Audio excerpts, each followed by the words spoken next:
Testing 1 2 3. Testing 1 2 3. This is Radio Free Mormon on the air, broadcasting behind enemy lines. Tonight's episode, the St. George presentation that I made down in St. George on January 9th, 2022. This is the second time I have been fortunate enough to have been invited by the Southern Utah Post-Mormon support group, headed up by Wayne Hepworth. Wayne does an absolutely stellar job of heading up the support group there in Southern Utah and getting speakers once a month to present there to the group assembled. The first time I was there was 2 years ago in January of 2020, right before the COVID pandemic hit. At that time, I talked on the subject of how I reconcile my spiritual experiences with where I am today. That presentation was subsequently made into a Radio Free Mormon podcast and is available at radiofreemormon.org.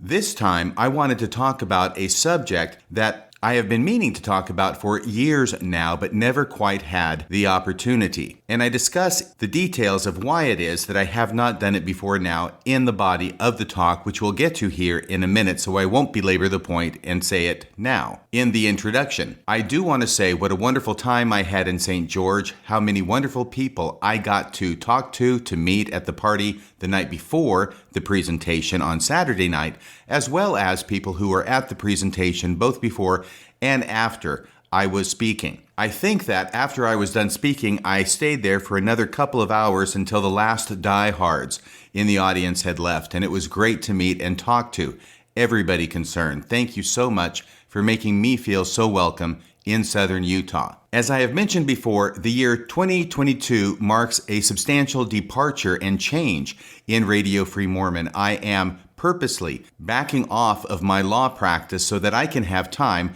to present to the audience more of Radio Free Mormon. Many podcasts I have not done simply because I have not had the time. The idea going forward is that if I am not so busy practicing law, then I will have the time to get to podcasts that I want to do. And there is a huge backlog of those ideas, and hopefully I'll be getting to those in short order in the weeks and months to come. As part of this change in structure at Radio Free Mormon, I am relying more than ever on the donations of listeners.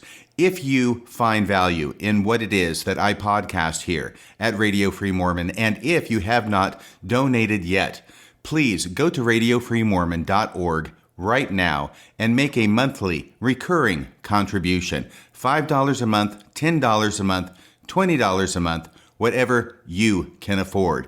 Your contributions will keep Radio Free Mormon broadcasting behind enemy lines. And I want to thank all of you who have already contributed to Radio Free Mormon. You are the ones who are making it possible for me to even envision this as a possibility, semi-retiring from law and getting more involved in the podcasting arena. Thank you so much to all of my listeners. I hope you will like this presentation that I made at St. George. Admittedly, it is a bit different. You'll find that out shortly after we start, but I had a great time doing it, and this is one more podcast subject off the bucket list for yours truly. Now let's get to the tape of the presentation I made in St. George on January 9th, 2022.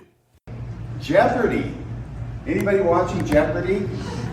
Oh, I'm sorry. Oh, yeah. Keep panning there. I'll be moving. Do the zoom in for the smile. Okay. Show of hands. Anybody watch Jeopardy? It's a show. It's on TV. It's been on for a couple of years. There's a few people. Okay, great. Those of you who were at the party last night, you may have heard this, but it'll be funnier this time. No, I watch Jeopardy regularly just to demonstrate how smart I'm not. It is so funny. People are so willing to ascribe brilliance to people just because they can answer one question out of 50 right. No, if you were there watching me play Jeopardy and watching the blank look on my face for like a third of the questions, and then watch me excitedly get the answer wrong on another third of the questions, you'd go, this guy is not that big a deal. Believe me. And how about last Thursday? Anybody watching last Thursday? There was a part of it. By the way, Kim Jennings is being the guest host now. They're still trying out guest hosts after Alex Trebek passed away. So, you know Kim Jennings? Yeah. Yes. Okay. He's like the biggest scoring contestant on Jeopardy, I think, in the history of the show. Yeah, he's Mormon. It's a little religion. You might have heard of it. I'm never going to get to what it is I have to talk to. And I've got 2 hours that I have to cram into one, so it's never going to happen anyway, so let's have some fun. No, Ken Jennings is up there and they ask a question, and it's based upon this entire project that President Nelson instituted shortly after he became president of not changing the name of the church, but sort of enforcing the use of the name of the church. And if you didn't know, the full name of the church is I belong to the Church of Jesus Christ of Latter-day Saints. It's the whole thing. The Church of Jesus Christ of Latter-day Saints. And by the time you say the whole thing, you're really emphasizing the Jesus Christ part. It's like the Church of Jesus Christ of Latter-day Saints.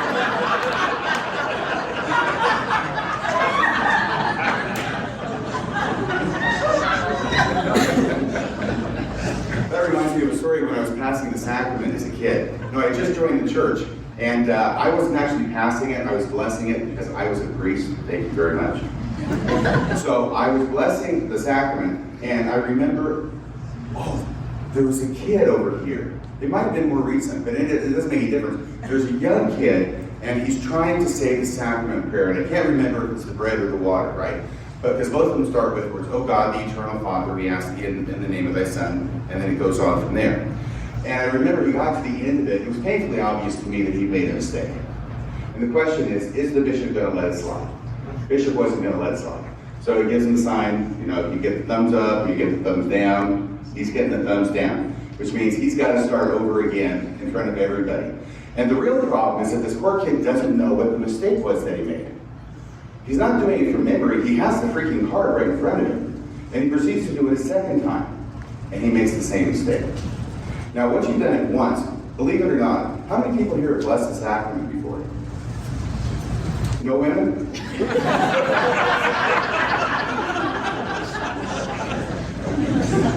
Okay, well, take it from me, and I think everybody else will agree with me. Who has raised their hand? It's kind of nerve-wracking. You're up there in front of everybody. You got to say the words. You got to speak the right words. You got to say them in the right order. You got to say it, and you're kind of speaking for God too, just to really put the pressure on. Well, this poor kid, first time through was rough enough. Now the second time he's got to do it. And he makes the same mistake the second time. So now he's got to go the third time. And everybody's looking at the bishop going, "Can you please cut the kid some slack, give him a break." Because the last thing we want to do is have, after the sacrament's over, him going out and, cutting his wrist, right? So, no, I remember he got to the end and the bishop goes, "Yeah, do it again." And the whole thing was the way he started it. I'm sorry, there actually was a reason that this story came to mind. Where he started with saying, "Oh God, the eternal Father, we ask thee in the name of thy Son." And he screwed it up all the way through, but finally the bishop said, "Yeah, okay, we'll call it good. Start passing, boys." Okay, so, by the way, is Wayne here? Wayne? Right there. Oh, hi, Wayne. So, you want me to take up an hour? Does that start at 2 or does that start right now? Take an hour right now. Okay, everybody, that was actually what I've done so far as the fun part of the program. I hope everything else will be as fun too, but I've been working on deciding what the heck I'm going to talk about, because I always want to talk about something new. I, like Joseph Smith, agree that it is my province to dig up new things for my listeners to hear. Right? What an incredible idea. And I think he did it to a large degree. I wish the Speakers in General Conference would take a page out of that book. But there seems to be the opposite. They will never say anything that you haven't heard 100 times before. So their province is not to dig up new things. It's just to rehearse the same old things. But what I want to do is I want to talk to you about something that I've been longing to talk about for actually years. And it's a difficult thing to talk about. One of the reasons that it's difficult is because once I tell you about it, it will be so easy for anybody to figure out my real identity. This is one of the worst kept secrets in Mormonism, by the way, is my secret identity. Anybody who wants to know it can find it out pretty easy. There's some of you who say, yeah, I don't want to know that bad, and I understand. So, but that's one thing. The other thing is that's kind of difficult. It involves, here's what it is, okay? What it involves is I had a paper published in 2006 in BYU-Studies. Boom, big clue. Second thing it has to do with the second thing is, you're really enjoying the show so far, aren't you? Okay. Second thing is that it has to do with Jesus, the doctrine and the LDS Church of Jesus being our elder brother in the Spirit. Okay? Has anybody here ever heard that? Show of hands. Okay. Pretty common. We understand. We know that's part of the doctrine in the LDS Church. Well, what this paper did was it went back and tried to trace the development of this idea in LDS doctrine. So it's kind of a history paper, right? And I've never done a history paper before, so I was kind of, I was a little bit daunted by it. But what I wanted to talk to you about today, let me close this off here. This point is that once I did the research, it was pretty much what I expected, though I learned a lot along the way. And the main thing is that this is an idea that's not taught in the scriptures anywhere in any of the standard works. It's not taught. Joseph Smith didn't teach it. And in fact, this idea doesn't show up until really kind of the year that Joseph Smith dies, maybe a few days or weeks before he dies. But if I'm remembering correctly, maybe I should have reread this paper before I came here to talk today. Orson Pratt on the East Coast. So he's not around Joseph Smith, but he seems to be the first person to put this out there, at least that I could find. All right, now what I want to talk about is not really that paper. It's about what led up to my writing that paper. And this involves two other papers, both of which never got published, and probably for good reason. Okay, so having said that, the first paper, this goes back to 1988, by the way.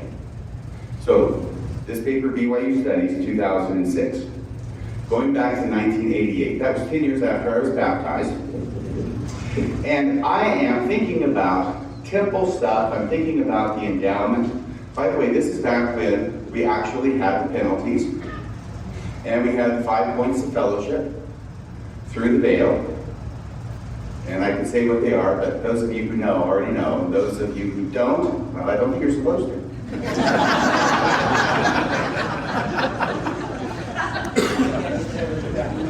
But let me tell you, that point number 3, exceptional. I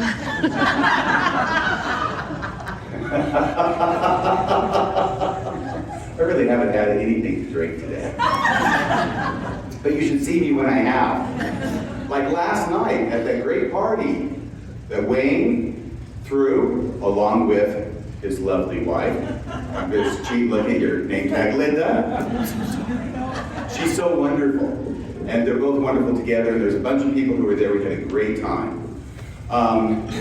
Okay, so where was I? I was at the third point of fellowship, I think. So anyway, I'm thinking about this. By the way, at the time, I am immersed in farms material. I get back from my mission in 1981 from Japan, and I hit the ground, and I find that there's a wonderful thing called farms. People have heard of farms. They can raise all sorts of different crops there. It's a strange thing that we call it farms. I guess all the good acronyms were taken. So they come up with FARMS, Foundation for Ancient Research in Mormon Studies. And John Welch was the guy who started that back in the 70s. Really, really smart, really nice guy. John Welch. Pleasure to have had some interactions with him. I'll mention a few of those, I think, here in a bit. So, but they're putting out stuff right and left. Remember, the idea of FARMS is to make available all the different research that's being produced on the Book of Mormon by different scholars in different fields. And they're just copying it from wherever it was published. Some of it might be original, some of it's in books that have been published. But I'm out in Texas, for crying out loud. I'm in Austin, Texas. I do not have the access that some people maybe in Utah might have. And so it was a huge blessing that I could order whatever reprints I wanted. And they would ship them out for the cost, really just whatever the cost it was to copy it and then to ship it. So it was a huge clearinghouse of information. And I was getting stuff right and left and reading and just doing all sorts of things. Anyway, at the time, there were some people, I don't want to blame farms for this. It might have been the farm's paper, it might not. But the idea was, we know this endowment is very important. We know that the gospel is eternal. We know that you always have to have the gospel if you're going to be exalted, which means it's been around since the beginning. So you've got the endowment. Well, the endowment must have been in existence before Joseph Smith, right? If he restored it, that would imply the same. So it's got to go back quite a ways. And the ancient Israelites had a temple, right? And there are some people who are crazy enough to think, well, it probably goes all the way back to Adam, since he kind of figures in the story. But at least to the Israelite temple. And there were people who were theorizing that the LDS temple endowment was performed in the ancient temple that the Israelites had in the Old Testament. And they would talk about these different rooms that they had that are mentioned in different publications or scholarly works. And, you know, we don't know exactly what they were doing in those rooms. And if we don't know the answer to something, what was going on, then we can really always shove Mormonism into that void in our knowledge, right? So I was very excited about that. It's called an argument from silence, not generally favored. But I started thinking about it, and I started looking at, by the way, 1988, I'm studying my scriptures like crazy, studying everything I can get my hands on for all the 1980s. I was very immersed in Mormonism, loved Mormonism, still do, find it fascinating, and did then. 1988 was the year that I read through all the standard works. 1 year. Somebody mentioned it. Somebody said, you know, if you read, I think it was 8 pages a day. It could have been 6. Somebody else can do the math. But if you read 8 pages a day, every day, then you can read through the entire standard works in 1 year. So this is the year I was doing that. Now, it starts to occur to me that as I'm reading the subject about the history, I'll put that in air quotes for now. It wasn't in air quotes at the time, the history of Israel and their journeys with Abraham, Isaac, and Jacob, and then going down into Egypt. There's the whole problem in Egypt with the slavery and the bondage for like 400 years, and then Moses and that whole story, and then getting out of bondage and the miracles. Well, there were miracles for the Israelites, there were plagues for the Egyptians. They get out of there. It started to occur to me that there was a similarity between this whole scenario. By the way, when they get out of there, you know, they go back to the Promised Land, which is where Abraham and Isaac and Jacob came from originally. Okay. There's a return motif in that story. They're going back to where they came from. And then it starts occurring to me, this is like all I did. I mean, I am in law school. I am in a jazz dance company. I guess I do have a lot of things I'm doing, but I still am spending all this time immersing myself in these thoughts and these ideas. Then it starts occurring to me that the endowment ceremony also has the same general broad motif. You're looking skeptical back there. I would too. None of this is for the truth of the matter asserted, by the way. This is all just to tell you what was going on with me. This is what leads to the first paper, leading up to this one paper in 2006 that I mentioned at the beginning. So I start realizing that there's a return motif in the temple endowment, right? It's pretty obvious. It all starts up there in the celestial realms of glory, where you've got these different people who are talking, pretty important people. And then it comes down to earth, right? And then there's certain things that happen down here. I think everybody who's been to the temple knows what I'm talking about. And then ultimately you go back, right? That's the whole point. Is you come down from there, you go through what you're supposed to go through here. You are what, true and faithful in all things. And then you make it back. And I'm starting to say, this looks similar. So then I started playing with the idea of whether the endowment ceremony, the endowment ritual that the ancient Israelites had was actually not what we have in the LDS temple, but it was actually the story of the Israelites. Abraham, Isaac, and Jacob down to Egypt, coming back to the Promised Land, everything that's involved. So I wrote a paper, and it's called The Endowment of the Pentateuch. None of you have ever read that. I can guarantee it never got published. And it wasn't for lack of trying on my part. But the idea behind it, excuse me, I actually have some notes here. Let me see if I can make sure that I don't omit too much. I've already omitted a lot. I was going to talk about how great Wayne is and how great Bill Rail is. Oh, we'll skip that. Sorry about that, everybody. But hey, does anybody listen to Mormonism Live? Yes. How many people love Maven? Uh-oh. Thursday, Maven? Well, guess who's here? Maven is here. Maven, would you please stand up? Newest member of the team. Here's Maven.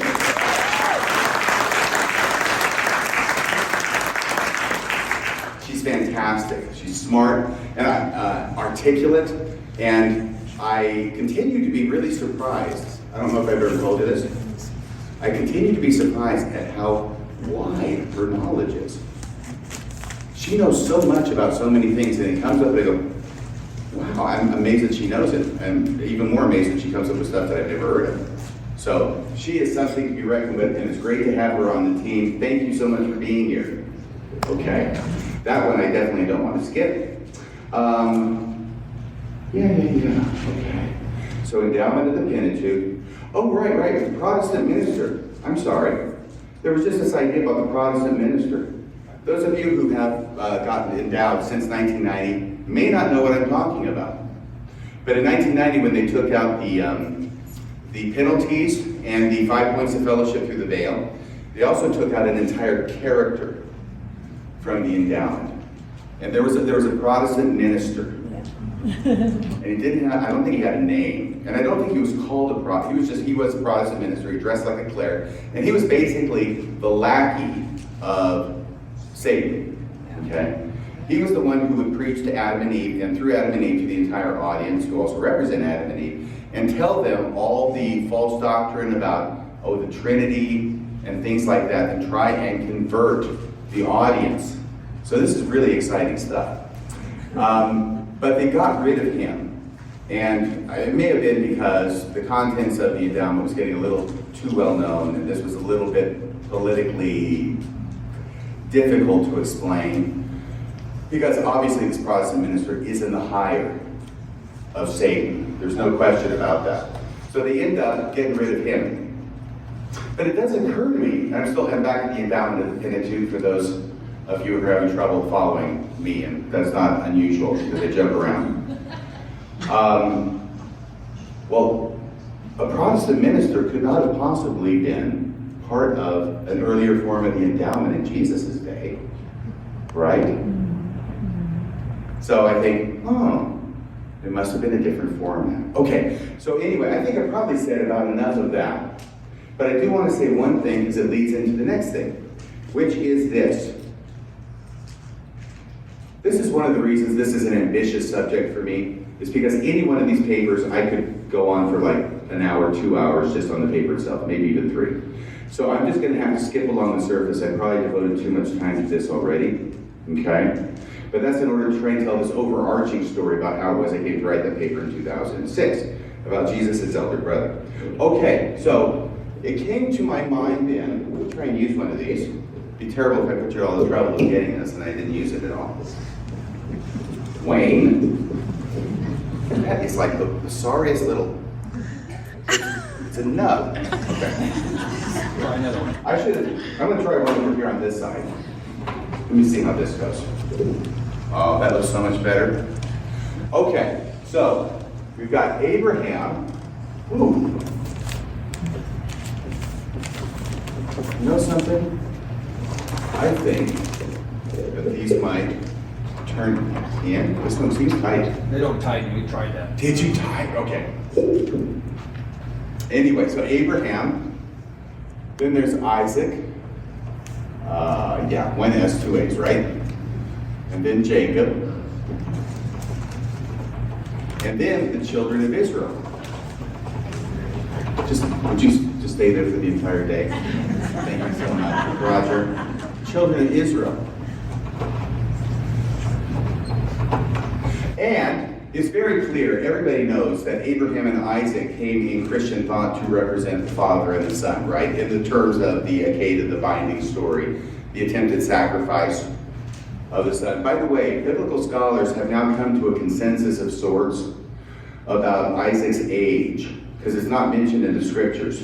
So they've looked at other different documents outside the Bible. They've come to the conclusion that Isaac was either 12 years old or less, or 20 years old or older. And do you know why it is they came to that conclusion?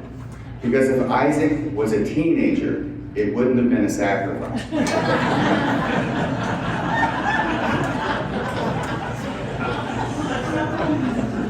So it's a good one, huh? So you know that Abraham is like the father, right? And I'm going to put up here, I'm going to put Elohim. Okay? Elohim. You know, Isaac, at least in the story, represents, Jesus, I'll put / Jehovah. This is back when I didn't understand those were actually two different things. And then, well, there's Jacob. And Jacob's a very strange individual, only because of those three people. Who is it who actually leaves the promised land and goes down into Egypt? Yeah, I'm pretty sure it's Jacob. Okay? Abraham never goes there. Isaac never goes there. Jacob does eventually, I think. And that's, of course, after Joseph ends up going there and sold into bondage. And you know the whole story with the Midianites. So Jacob ends up going down to Egypt. Egypt represents the world.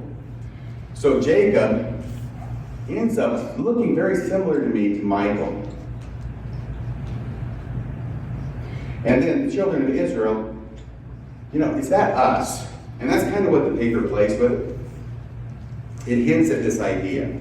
So I write the paper up, I send it into Farms, it gets reviewed by none other than John Sorensen, and John Sorensen is kind enough to write me a personal letter back letting me know exactly what he thought of this paper. And he didn't think much of it. And it was like, thanks, but we'll pass. So that hurt. That hurt. So that's why it never got published. And it's just about 20 pages or something like that. It's not like it's a huge deal. But I started still playing with this idea. Now this leads to the second paper that never got published. All right? And this paper has to do with examining this idea. This is the idea. Because once I came to this, the end of the endowment of the Pentateuch, and I have posited that these individuals might have a relationship to these other people on the right, Abraham to Elohim, Isaac to Jehovah, Jacob to Michael, children of Israel to us, then it occurred to me, in some kind of stroke of inspiration, I don't know, it seemed like it at the time, that what if the same relationships that we are told in the scriptures applied to Abraham, Isaac, and Jacob and the children of Israel, what if those same relationships applied to Elohim, Jehovah, Michael, and us? So this was the idea, right? And the idea was that if Abraham is the father of Isaac, and Isaac is the father of Jacob, and Jacob is the father of the tribes of Israel, what if Elohim is the father of Jehovah, Jehovah is the father of Michael, and Michael is the father of all of us who come to this planet? Now, I had done some research on the Adam-God theory in the early part of the 80s, mostly as an apologist, okay? So I wasn't completely unfamiliar with this idea, and sort of where it might be leading. But then I wrote another paper, oh my gosh, it was like 200 pages, this paper, which engages with this idea. And the idea ends up being to examine this idea, see what the scriptures say about it, see what Joseph Smith had to say about it. And I finally came to this conclusion, okay? And this is what this paper deals with. I think it's called the Adam-God Theory Revisited. Once again, nobody here has ever read it. So the Adam-God Theory Revisited goes back to the old ground, which is how can you take what leaders of the church teach today about the plan of salvation, which I call the Orthodox theory. I mean, if the Adam-God Theory has a name, then what the church teaches today needs to have a name. The Orthodox theory versus the Adam-God theory. How can you make those work? Well, I've tried many times before that. Has anybody else ever been through that process of trying to make them fit? Yes, we got at least one hand. Don't be shy. Raise it high. Be proud. Okay, we got more now. All right. trying to make it fit. How do you make what Brigham Young said about Adam and God and all that kind of stuff? How do you make it fit what Spencer Kimball, he was the head of the church when I joined the church, and all the other leaders of the church have taught pretty much since then. How do you make it fit? There must be some way to make it fit, because obviously, I mean, you can't be teaching different things about something as important as God, right? That's not going to fly. So there must be some way to make it fit. Well, I could never do that. But now, in the, so that was 1988 with the endowment of the Pentateuch, and then I started going into this. So this is consuming me in the early 90s. Absolutely. I was fortunate enough to live in a place where I could walk to work. Wasn't that far.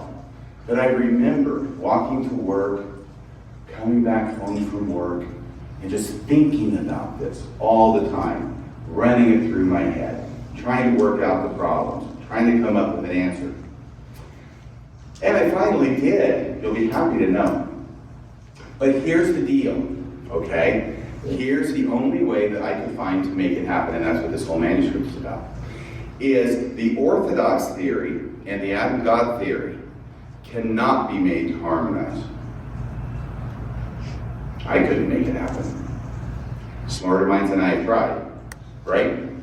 Yeah, not doing it. Can't do it.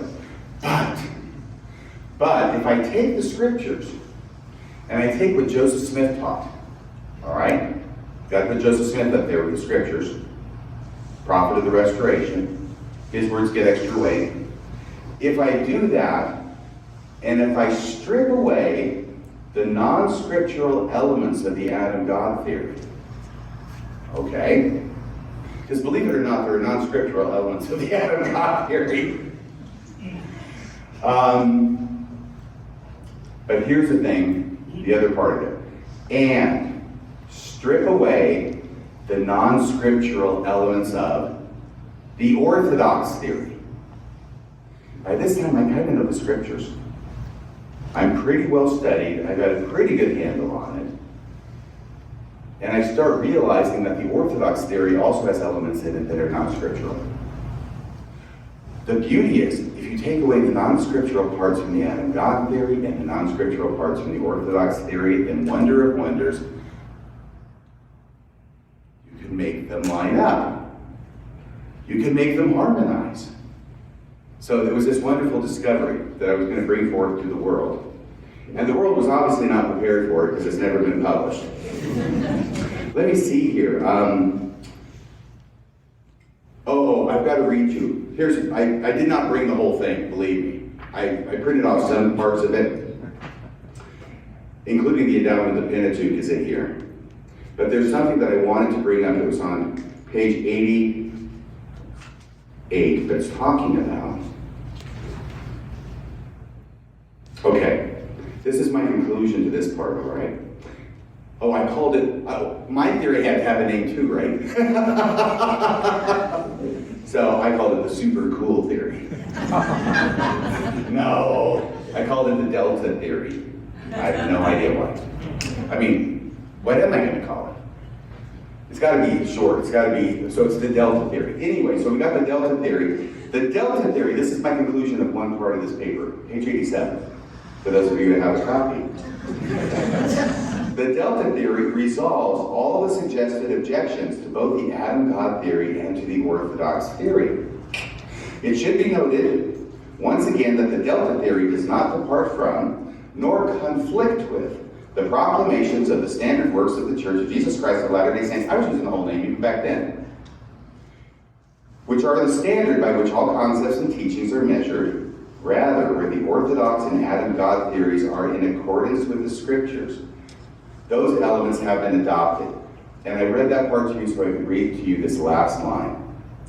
The delta theory differs from the Orthodox and Adam-God theories only where they themselves have departed from strict scriptural and revelatory underpinnings. And I read this today and I go, oh my God, the hubris. The absolute hubris. I've got it figured out. Actually, it does kind of fit pretty well. But I've got it figured out. And I look back on this, and that's when I say the hubris, because when I'm writing it, no, I'm right, I'm smart, right? I've got this figured out. But looking back on it, oh my goodness. And this is something that I've come to recognize is very common in apologists. This is not a strictly apologetic work, but apologetics, there's often this idea of hubris. And it's an amazing and remarkable thing that in a church that claims to be led by prophets of God, who actually have a direct pipeline to the Almighty, hang in there, we'll be over soon. I see some yawns. That apologists are out there who are saying, well, no, actually you misunderstand, good prophet, sir. We know what's right, and you're kind of off base. So that's a delicate dance to do, but they do it, right? So they are trying to save the church from itself. Okay? And we talked about that last week on Mormonism Live. That idea about the two Comoras. How many people here listen to that? Oh, thank you so much. I love you all. But yeah, they're trying to save the church from itself because the church is maintaining there's only one Cumorah, Western New York. The apologists, who are starting to be a little bit more clued in about science and archaeology as it's developed over the years, realize that can't be true. Cannot be. We've got a different idea. Starts to sound like me, doesn't it, in this paper? We got a different idea. It's a smarter idea because it accords with more of the evidence. And now we're going to try and just sort of very delicately, because this is a delicate thing you got to do here. It's a delicate operation to tell prophets of God that they have it wrong, and really they need to listen to me. In the Mormon church, anyway. So that's what they try and do. They try and save the church from itself. And I'm reading back through this in preparation for this presentation. I say, I guess that I did the same kind of thing. I did the same kind of thing at one point. So that's why I read that thing to you. All right. Now there's one, let me see here. Wayne, how am I doing on time? Are you keeping track? I'm keeping track. You're good. How am I doing? How much time have I used? You got till 3:15. Do I? Are you kidding me? Shoot. Well, I want to show you this for the board, okay? Because this is one of the really exciting things that I think I contributed to this. It was sort of original. There's so much that you go and you read what other people have written, and then you put it and you cite it and stuff like that. There's an old definition of scholarship that I read somewhere. It's very funny. Scholarship is what is it? Scholarship is the art of digging things up from one place and then burying them in another. That's all scholarship is, right? You dig things up from one place and you bury them in another. And that's what you do. You're reading these books and you're quoting them and you're putting them in an article that nobody else is going to read, and then they've got to dig it up from there for future generations. Okay, but here's the thing. This is my contribution. I wanted to have this board here. Thank you, Wayne, for this. Because what it talks about is, all right, back to Adam and Jacob and Michael and everything. Same relationships, maybe. All right, so when I get resurrected, of course I'm going to be exalted. There's no point in being a Mormon for 40 years if you're not going to get something out of it at the end. So, but I'm going to be exalted, so this is going to be me here, okay? I have to do it small because there's going to be a lot more underneath this. But I'm going to be exalted. Now, I'm not going to put my wife on there. It's a good thing I didn't, because I got divorced not long after. True, but otherwise it would become completely unwieldy. That's the only reason. So this just has guys on it, just so you know. You can imagine there's a woman there, standing behind them.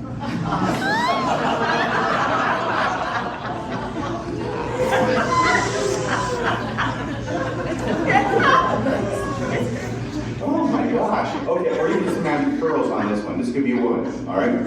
But this is a resurrected being. And so the whole idea is, what is a resurrected being? When I get resurrected, what's the first thing I'm going to do? Well, if I look at Brigham Young, if I look maybe at kindness and principles, that's a bit of a weak part of the paper, but I'm going to create a world, right? This was back when you created the world and you governed over your posterity in that world. So I create a world. No, I don't even create a world first. I have kids, right? Don't I have kids first? And these are my kids. And you can tell because they look like me. There we go. Is that true? Dang it, I actually brought the whole stupid diagram with me. Dang it. No. Because otherwise then it gets too unwieldy. I do have kids, but they're not going to be represented here yet, okay? Got to have them in the spirit first, create the world, they come down, and now all the kids come down, they do what we've been doing here, right? All right. And now, out of that entire world, has anybody ever thought how many people out of this world get exalted? It's a lot. It's not easy, but there's still a lot. So, especially when you count on people who are, passed away and get taught in the spirit world. And then we baptize them. This is not a good time for Jews in the Holocaust kind of joke. But everybody knows that we've been in trouble more than once for baptizing Jews from the Holocaust. People cannot get enough of baptizing Anne Frank and people on the other side. Anyway, but these are millions, right? Millions. Thank you so much for being here. You're great for my ego. Really. But really, millions, it's a lot of people. I mean, most of them aren't going to make it. Billions will not. But millions, yeah, that's doable. So, these three people represent the millions of my spirit children who get exalted from my first world. Does all this make sense so far? Has anybody else ever done this? Yeah, okay, because you were trying to figure it out, right? Okay, great minds. So, these guys get exalted. Well, was that me? I scared myself. What is it that, it's working now. What is it that they're going to do? What are my exalted kids going to do? The same thing. Because the plan of salvation is nothing if not predictable. So they go ahead and they each have their own worlds, right? So these are millions of kids who are exalted now, right? And these are millions of worlds. Does that make sense? One for each. And now, whereas I was the God over my world, and very happy to be so, I wouldn't think for a second that I don't have an upline, right? Right? I got my own upline. And it goes through the people who are above this world, etc. So, but I can't put everything there, so I just put this here. So here's my first world, and here's my kids, millions of kids. They each create their own world. And now they have their own spirit kids, and they go down to their worlds, right? So, every one of these worlds that's now in existence has a God who's directly over the world, right? But they also have another God who's over their world. Just one who's one more removed. That's me. And if this looks like anything like Amway, that's purely coincidental. But this is my downline. Amway is true, and I think I'm proving it today. I love you, go. I do. So, there's me, boom, boom, boom. And now, each world here has two gods over it. Okay? So now, what happens here? Well, the same thing again. And now we're going to do this, and this is where it gets a little tricky, because each of these worlds has, good thing I didn't put a lot of detail in these guys. Okay? Now I'm just going to do that. Okay? That's the reformed Egyptian. That's how it happens. You can't just keep doing all this detail over and over again. All right. So now this is millions of millions. What's millions? It's like billions, isn't it? Yes. That's actually thousands of millions. So this is multiple billions. So we'll just put billions of kids now. All male. Yes. Actually, when you're getting over here, there's some females. No, they're female. You know, you gotta get married at the temple and blah, blah, blah. You gotta do the whole thing just like here. Okay? Is there more females than men? What? Would there be more females than men? It could be. In my world, there's gonna be more males than females, I think. And we'll see what happens then. So, and now each of these guys, now they each create their own world, right? Oh my gosh. And now we've got billions of worlds, each with one God directly over it, okay? Each with another God more removed, and then with me over the top, because I am the kingpin. I am Wilson Fisk. Didn't you actually get that, or are you just laughing at me for life? Okay, David. Somebody got it, all right. I guess nobody walked, never mind. We won't go into Hawkeye now. So, or Daredevil. So now we've got all these masses of worlds, okay. So having said all of that, does that all make sense? I mean, that's pretty straightforward once you just write it all out and take some time with it. And I apologize for taking too much time with it. But then, you go to the couplet that Lorenzo Snow, I think, came up with, right? And that couplet is, as man is, God once was. And I thought, well, if that's true, and we take what is expected to happen in the future with me, what happens if we go backward in time, and instead of having me at the top of this chart, instead of having me up there, we put Elohim up here. Because we would expect that he would have done something similar. I would have expected it. So Elohim does something similar. At some point, he's a newbie. He's got to create his own first world, right? And then I started thinking, okay, so if Elohim, if we put him at this point in the chart, then the $64 question becomes, where are we? Where are we on this chart if we put Elohim at the top? And then I just did some absolutely wonderful, not to be too self-congratulatory. No, honestly, this is years and years of study and reading the scriptures, and then stuff pops out at me like once a month or something. It's agonizing. It's like trying to find gold in a silver mine. But every now and then I find some nuggets. And this is one of them, right? Because it's true, Sarah. Sarah? You said nugget and I couldn't stop laughing. Is nugget funny? She said a funny word to you? I'll tell you later. Okay, so if you look, I'm not going to have you read the scriptures, okay? Did anybody bring your scriptures today? Okay, I got to tell you the story. I'm sorry. It's in the 1980s, and I'm going to a fireside at the Institute building, right? And we have a member of our state presidency there. His name is Brother Judd, Val Judd. He was an engaging speaker. He was kind of forceful. He was McConkie-esque. And I remember I had taken a friend of mine from dance class, and her name was Debbie Fawn. And yeah, we're just going as friends, but you know why you take people to these, right? Because they're prospective converts, right? This is what we do as Mormons. By the way, this is also one of the great blessings of not feeling that pressure anymore. What is it? It's like every relationship that you have with somebody who's not a member has an ulterior motive. Always. That's the way it was with me. An ulterior motive. There's always an ulterior motive with every relationship you have with every person who's not a member of the church, and that's to get them baptized. Or at least to have them listen to the missionaries. It was grinding, it was terrible. But I can actually have a relationship with people who are not members without ulterior motives.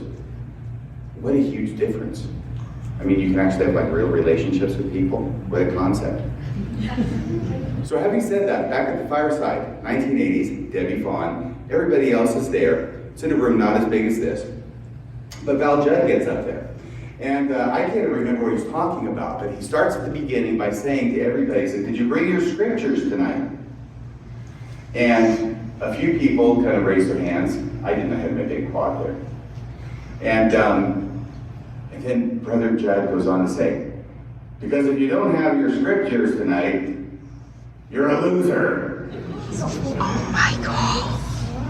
And you go to all this effort, and it's kind of intimidating to ask a non-member to come to a function, a church function, and then you got a member of the state presidency saying you're a loser if you don't have your scriptures there. But I remember I kind of looked over and I said, I showed her my scripture. I said, I'm not almost there. And bless her heart, Debbie looks back and she goes, I know you're not. And the amazing thing is that Debbie Fawn never got baptized. Isn't that amazing? After that exposure. So anyway, what the hell was I talking about?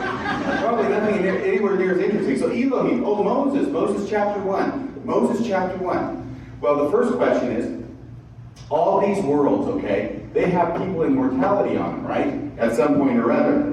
Okay? So the question is, we're in mortality right now. So are we on one of these worlds? That's in this graph. So then it's a process of elimination, right? Well, we could be here. We could be here, right? Except for the fact that the scriptures are pretty clear that God is a little bit bigger than just having one world, right? He's got tons of worlds. In fact, if you look in Moses chapter 1, verse 33, it says, worlds without number have I created. Well, I don't know how many that is, but I think it's more than one. Okay? So it's obvious that this doesn't work. We can't be here experiencing mortality now. Then if you go, well, maybe we're in one of these worlds, all right? Maybe we're in one of those worlds. Possible, but then you got Moses 1:35, which is 2 verses later, where God says, not only are there worlds without number that I've created, but there are many worlds that have already passed away by the word of my power. I think that's what it says. And then I do a little analysis, and it looks like passed away doesn't mean they blew themselves to smithereens with atomic warfare. But it looks like what it really means is that it's gone on and been exalted. Okay? It's gone on and become celestialized. And the inhabitants thereof have gone on to their rewards. So, if that's true, and he's got many worlds that have passed away, then it can't be any of these worlds on this level either. Does that make sense? Because if it's a world on this level where we're in mortality, then only that one world has passed away. Does that make sense? Did that make it better? Okay. So if you go down in this path, the first time you get to a position that is a possibility to be our world, where we are right now, sitting here this Sunday afternoon, listening to the best presentation you've ever heard in your life, it's got to be on this level. Okay? Only there is God, a creator of worlds without numbers, and many of them have passed away onto their glory. So if this is a mall map, right? And you're in the mall, you ever go to those maps to find out where the stores are? That's what it says. I'm going to grab some water. You are here. So now we know where we are. And having said that much, are you guys feeling like really edified by this now? I hope so. This is almost all I'm going to talk about here. But if we are here, okay, if we are here and Elohim is up there at the top, then that raises some really interesting questions, doesn't it? And if you're like me, the question you're asking, okay, so, if I'm here and Elohim is up here, who the hell is that? And who the hell is that? Right? Oh my gosh. Can you hold this for just a second? Thank you. Hope you got that. Thank you. Yeah, because there's apparently two gods in between us and Elohim. And who are they? And if the scriptures have anything to say about it, then it would seem like this guy right here is Jehovah, and this guy right here is Michael. Okay? And all of a sudden I'm like reverse engineering this whole thing and coming up with Adam is our Father and our God and the only God with whom we have to do. All right. So there's all this stuff that's going on. Now, here's what I want to tell you. Some of these problems in both the Orthodox theory and the out-of-God theory that are not supported by the scriptures, not explained by the scriptures, are old chestnuts that many of us have thought about or have come up in church, especially if you were ever in a high priest group. That's a joke that high priest will get.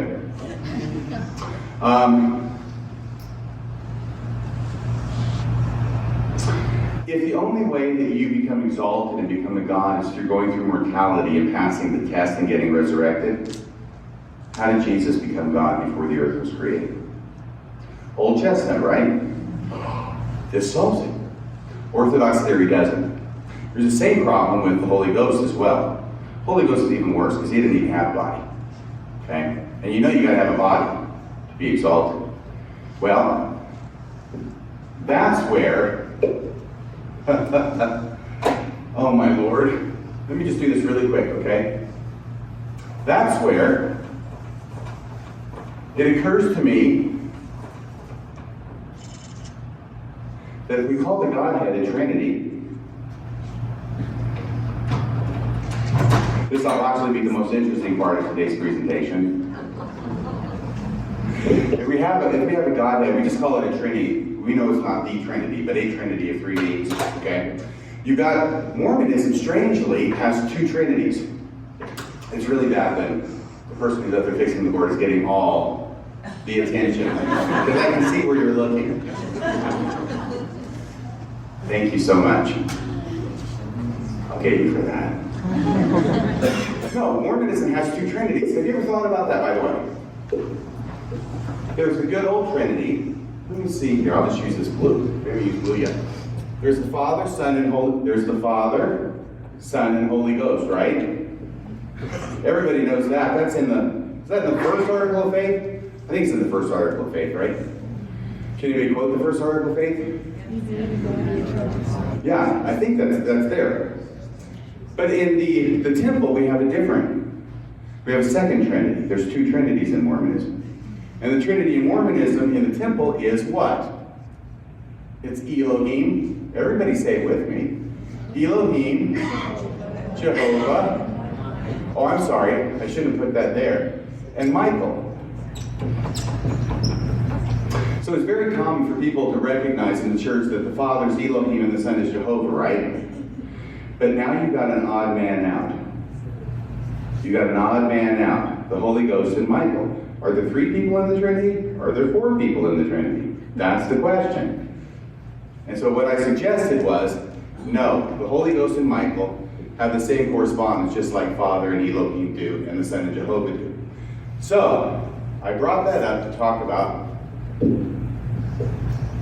Michael being here, and that Trinity being the same there, just referred to by names, quote-unquote names, and over here by more offices. Okay, so those are a couple of the problems. By the way, I'm almost done with that. It's exhausting. Can you imagine how long I could go on about that? I know. Projectile vomiting ensues. All right, so having said all of this, now here's one of the other problems. One of the other problems with the Orthodox theory is the same problem as with the Adam-God theory. And that problem that's not supported by the scriptures is that Jesus Christ is our elder brother in the Spirit. Okay? Because everything goes to pieces. You can't fit that in here, right? And you also can't fit it into the Orthodox theory, actually. I'm not going to go through that analysis. You can thank me later. But it doesn't really fit. Because one of the problems, I think, with Mormonism, and I will say this much, I hadn't planned on it, is that generally, when you think about it, you've got God, Elohim. He has scads of spirit kids. And the oldest one is Jesus Christ. And then probably the next one is Michael. The third one is me. I kid. And then there's everybody else who's down here on this earth, right? So it's like in two dimensions. But when you think about God being a God over a world without number, it doesn't sound like that's really Elohim. That's a lower level God.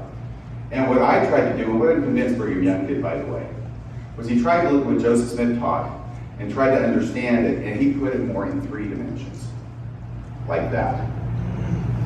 Joseph Smith hinted at it, but I can't find any place where he actually laid it out. And I don't know that Brigham Young ever laid it out like this, but I think he's thinking more in these dimensions and in these tiers of things. So the other question was, if this is a world, and you got millions of worlds, is that a galaxy? And you got millions of worlds, and is that a universe? Oh my gosh, I was going places with this. I sent it into Deseret. Can you imagine? No, I'm crazy. I sent it into Deseret. And they kept it so long that I actually forgot that I sent it into Deseret. Until I got a letter. And the letter says, oh, thank you, Mr. Radio Free Mormon, for submitting this very, very interesting paper. We are referring it to somebody up the chain who knows this issue better for their review. Gosh. Who could it be? I don't know. And within a week, I got the rejection notice. So whoever it was they sent it to, it didn't take a long time for them to figure out, no, we're not publishing this. We're not touching it with a 10-foot pole. But in this paper, I take my general understanding that there's nothing in the scriptures and nothing in Joseph Smith that supports the idea that Jesus is our spirit brother. And I lazily, yes, I am and have been a lazy learner. I sort of just say it because I'm pretty sure it's true. Anybody ever said something because they thought was pretty sure it's true? Anybody ever said something even though they were pretty sure it wasn't true? No hands, come on. So what I realized was at this point, even though nobody had shown really that much interest in anything I'd written, actually there were some papers being published along the line, so it wasn't completely without hope. I thought, you know what I have to do, and it really hurt me to realize this, I have to do the work. And I have to go in and go back and look at the documents and look at everything and do a paper now that actually supports this idea, hopefully it'll support it, that the idea that Jesus is our elder brother in the spirit is not supported by the scriptures or Joseph Smith. So I got I live in a small town in Washington State, for crying out loud. I don't have access to many church books. This is the early 2000s. And so what I get, did I get it for Christmas? I have no idea. It was a CD-ROM. I think they called them CD-ROMs at the time. The abbreviation of CD hadn't been conceived yet. And it was an LDS Infobase. Did anybody remember that? Yeah, I got that. It had just tons of books on the CD. And I was really concerned, I've got to tell you, number one, I've never done a history paper before. And here I'm going to try and do one. And number two, I have no idea how thorough these materials are. In other words, is there stuff that's not on there that would impact my paper one way or the other? And I'm just not going to know about it because I don't know. Well, I did the best I could. Printed off all these papers, filled the notebooks full, went through, did the paper, sent it in. And by this time, I think I'd made John Welch's acquaintance. John Welch is he was at the time the editor-in-chief of the BYU-Studies. I don't know if he still is. He's also the dean of the law school at BYU. He's retired. He's retired, good for him. So, anyway, I sent it in, held my breath. I thought it was pretty good. I always think it's pretty good. I always think there's a band kid. No? Okay. That's a story I won't get into, but a good one. It's from the music.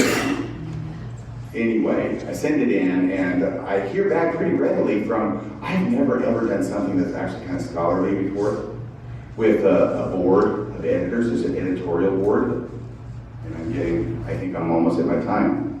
Anyway, I hear back from the fellow who's the history editor. They have different editors. Who knew? On the board. So I hear back from him on the phone. Really, really nice guy. Really liked my paper. I forget his name. It was like Woodward. I think he did something about Nixon once. I think he did.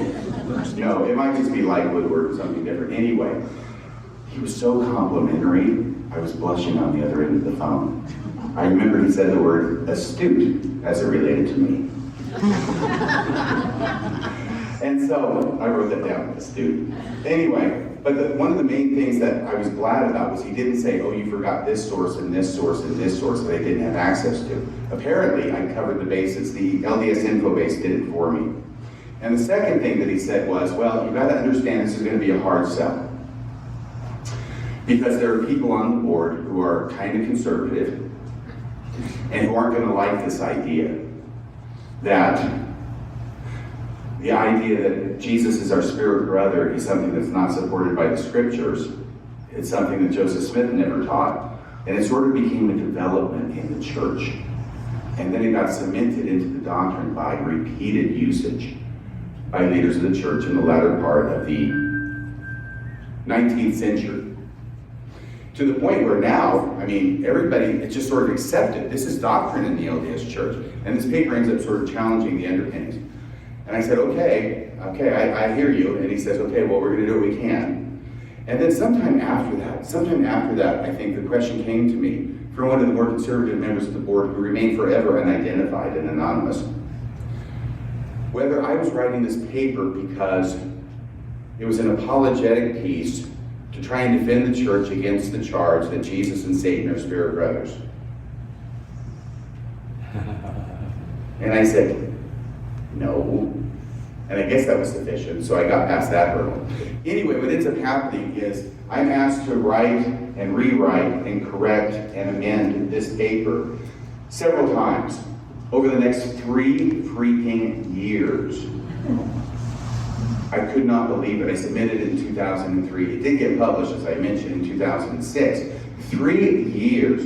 And here's what happens is that it has been so, I was pretty quick on getting those corrections done and sent back to them. Within a week, I would get them done.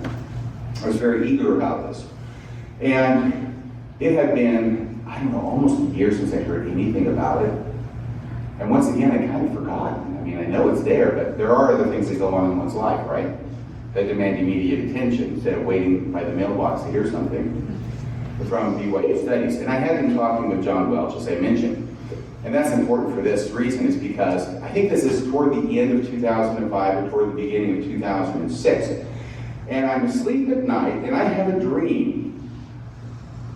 And my dream is this. I'm standing in the living room. The phone rings. My daughter answers it, one of the three.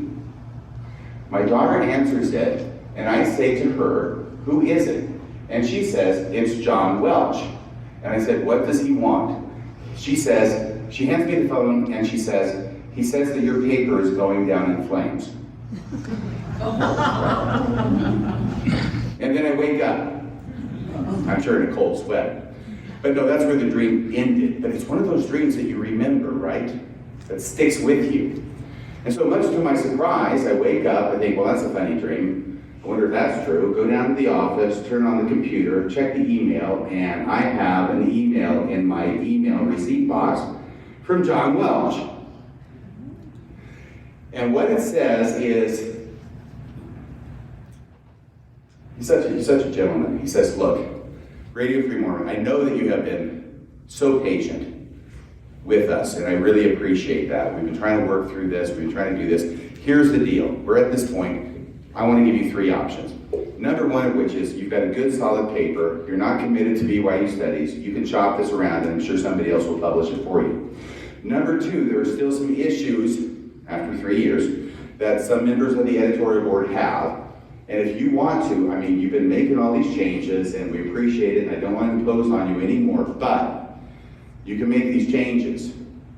Or, third option, if you trust me, I mean, it's John Welch. Of course I trust him. If you trust me, I will make the changes that are necessary to make the board happy. And then we'll just go forward and publish this thing. And of course, he's the editor-in-chief, right?